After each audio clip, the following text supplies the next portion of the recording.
Émotionnel ou rationnel, en accord ou à l'opposé. Les rencontres de l'heure. Le prochain budget fédéral s'en vient le 16 avril prochain et ça fait déjà quelques jours que Justin Trudeau là, nous fait son espèce d'effeuillage pré-budgétaire. Là, c'est un nouveau fonds de protection des loyers à 1,5 milliard. Et là, on ajoute des milliards à gauche, des milliards à droite, hâte de voir l'ampleur du déficit. Bonjour Emmanuel.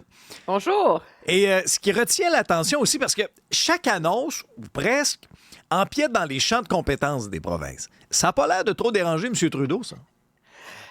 Non, il a été assez catégorique et cavalier, je dirais, hier, dans un moment de hein? spontanéité, où il a dit, dans le fond, là, les gens, ils s'en foutent qui paye et d'où vient l'argent et si les chicanes provinciales, fédérales, nous, on met l'argent, on met des programmes sur pied, puis le but, c'est de trouver une façon que l'argent se rende aux gens. Les gens, ce qu'ils veulent, c'est trouver un loyer, trouver une place en garderie.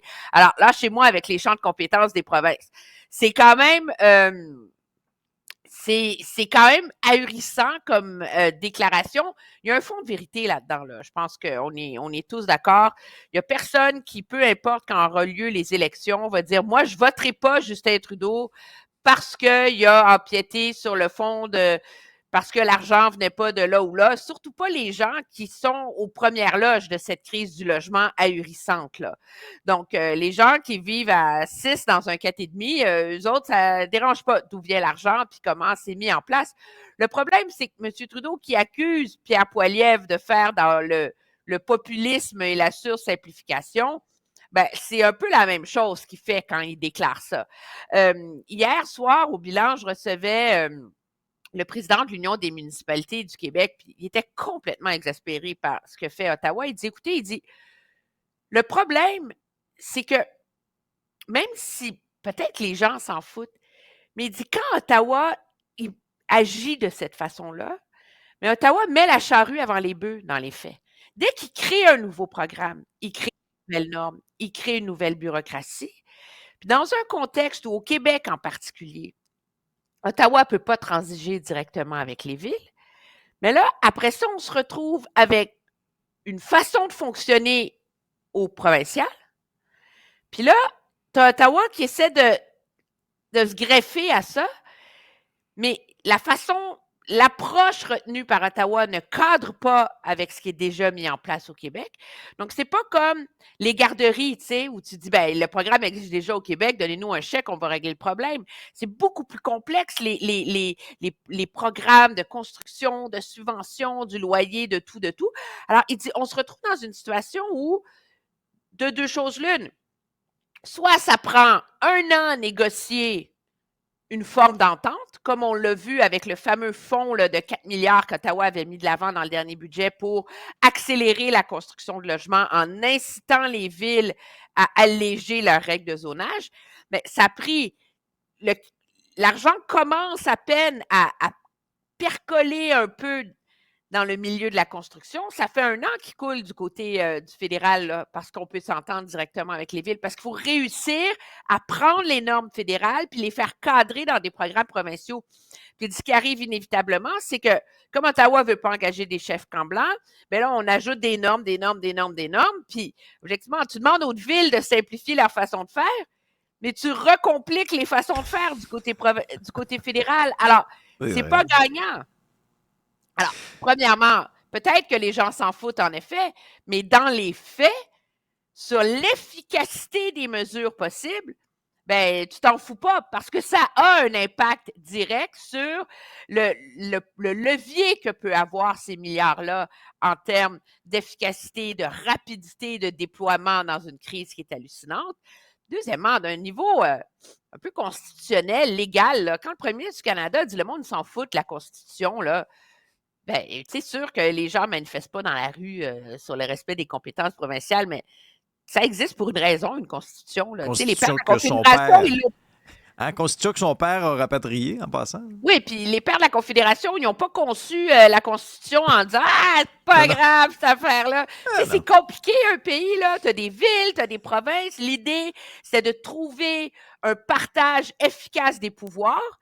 Puis il y a une raison pour laquelle le fédéral n'est pas en charge de ramasser les vidanges, là, puisque c'est dans les villes que ça se passe. Alors l'idée, c'est qu'il y a un concept de proximité, il y a un concept de réalité régionale qui vient avec.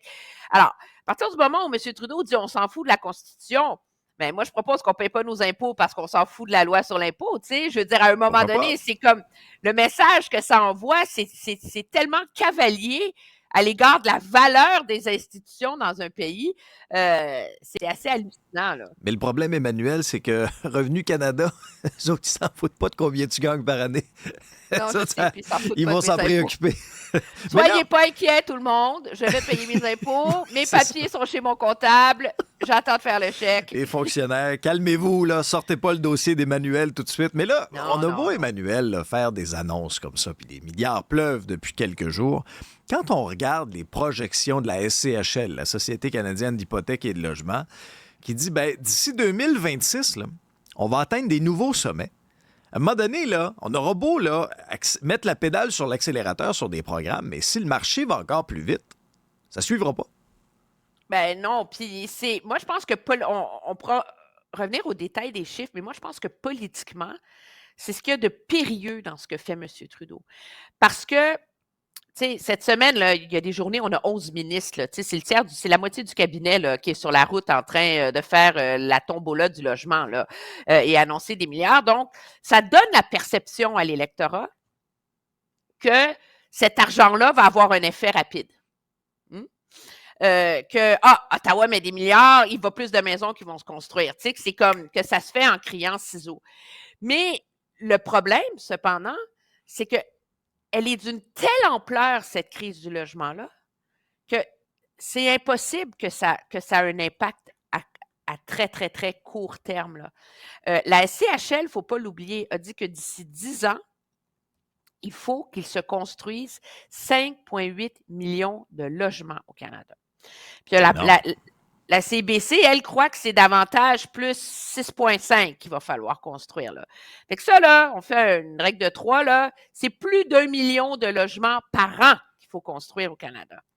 Or, prendre tout l'argent qu'a annoncé tous les programmes fédéraux qui existent en ce moment, la promesse de ces programmes-là, c'est de réussir à construire 900 000 logements de plus que prévu d'ici 10 ans. On n'y arrive pas. On n'y arrive pas, de un. Puis ça, c'est sans compter que, objectivement, ces programmes-là, ils livrent jamais autant de logements qu'on voulait. Hein? Ça, tu t'en doutes, là. Ça s'appelle les fameux prêts à la construction de logements abordables. Quand ils ont été annoncés il y a 4 ans, on devait réussir à construire 70 000 logements. Combien on en a construit? Non. Oui, 71 000. Tu sais combien on en a construit à date? Des pinottes. Combien? 11 000. 11 000 sur 71 000? Ah oui, monsieur. Mais c'est toujours comme ça. C'est inévitable. Tu sais, c'est comme... On peut bien être en crise du logement. M. Trudeau donne la perception qu'il va avoir des résultats rapides, puis que c'est beaucoup, 800 000 logements de plus, etc. Mais c'est des pinottes par rapport à ce qu'il faut réussir à construire.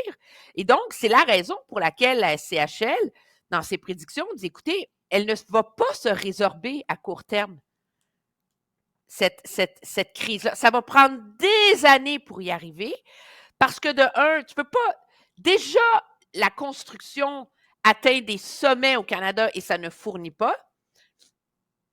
De un. De deux, à cause de la pénurie de main-d'œuvre, à cause du coût des matériaux, à cause du climat économique actuel, on ne s'attend pas à être capable de construire objectivement en termes de capacité pour l'économie plus d'à peu près, grosso modo, 250 000 logements par an en 2024, 25, 26.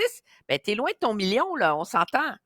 Alors, c'est la raison pour laquelle la SCHL prédit que les loyers vont continuer à augmenter, puis que dans un contexte où, malgré les taux d'intérêt ahurissants qu'on connaît en ce moment, c'est à peine si le marché immobilier a ralenti, là, tu sais, 2 là, c'est rien, là. À partir du moment où ils vont se mettre à descendre les taux d'intérêt, ce qui va arriver au marché immobilier? Ça va repartir en fou. Ça va repartir en fou. Ben oui. Les loyers vont repartir en fou. Fait que c'est ça qui fait dire qu'à Montréal, on prévoit que sur 3 ans, moi, je tombe en bas de ma chaise quand j'ai vu ça, là, les augmentations de loyers vont être de 27 %. Fait que ton petit 4,5 qui te coûte 1096 en 2023, 27 de plus, va finir par te coûter 1390 d'ici 2026. Ben, les gens ne se logeront plus à Montréal. Je veux dire, à un moment donné, les gens n'auront plus les moyens de se loger à Montréal. Ils vont quitter. On assiste à ça. Ben, Là. c'est ce qu'on voit déjà Exact. en, Ben oui. en ce moment, objectivement. Là. Parce que, et donc, la seule chose à faire pour. Tu ne peux pas la régler à court terme, cette crise-là. La seule chose à faire, c'est de l'atténuer. Dans la mesure où le gouvernement met tous les milliards qu'il peut pour peser sur la pédale de gaz de la construction, mais la seule chose à faire, c'est de peser en même temps sur la pédale de frein de la demande. Puis ça, ben, je veux dire, il faut ralentir le niveau d'immigration au Canada. Il faut régler l'enjeu des travailleurs étrangers temporaires. Là, le gouvernement l'a fait sur la question des étudiants étrangers, où c'est vraiment un problème au Canada anglais. C'est comme un open bar, là, pour des raisons évidentes. C'est que les universités, à partir du moment où les provinces ont ralenti leur financement des universités, mais le pendant, c'est qu'on a permis aux universités de faire venir des travailleurs étrangers temporaires pour se financer. Alors là, on a refermé le robinet, mais il va falloir s'attaquer à la question des travailleurs étrangers temporaires. La population du Canada, on était tout excités là, à la même date l'an dernier en disant « Ouh là là, il y a 40 millions de personnes au Canada, on a franchi le 40. » Là, on a franchi un autre cap. 41. Ben oui. Puis, avec un laps mois, de temps beaucoup plus court. 1 million de personnes de plus en 9 mois. Fait que t'as beau mettre des milliards dans la construction, tant que tu veux, là, si tu ne mets pas un pied sur la pédale de frein, tu ne peux pas y arriver, là. Puis même, moi, je pense que si tu mets si tu ralentis ça, ça prend des années, là. C'est un peu comme les taux d'intérêt, tu sais. On les a montés en avertissant que ça prendrait 1 an, 2 ans avant que l'effet des taux d'intérêt percole dans l'économie. Ben, c'est la même chose pour des milliards en logement, puis pour le rythme de l'immigration. C'est que ça va prendre des années avant que ça, mais pas que ça se stabilise, mais que ça s'atténue un peu. Puis les gouvernements vont devoir commencer à faire un peu de pédagogie autour de ça, je pense, parce que sinon, ils se réservent de très mauvaises surprises, parce que c'est ça qui explique la colère de l'électorat en ce moment. Merci beaucoup, Emmanuel. Ça fait plaisir, au revoir.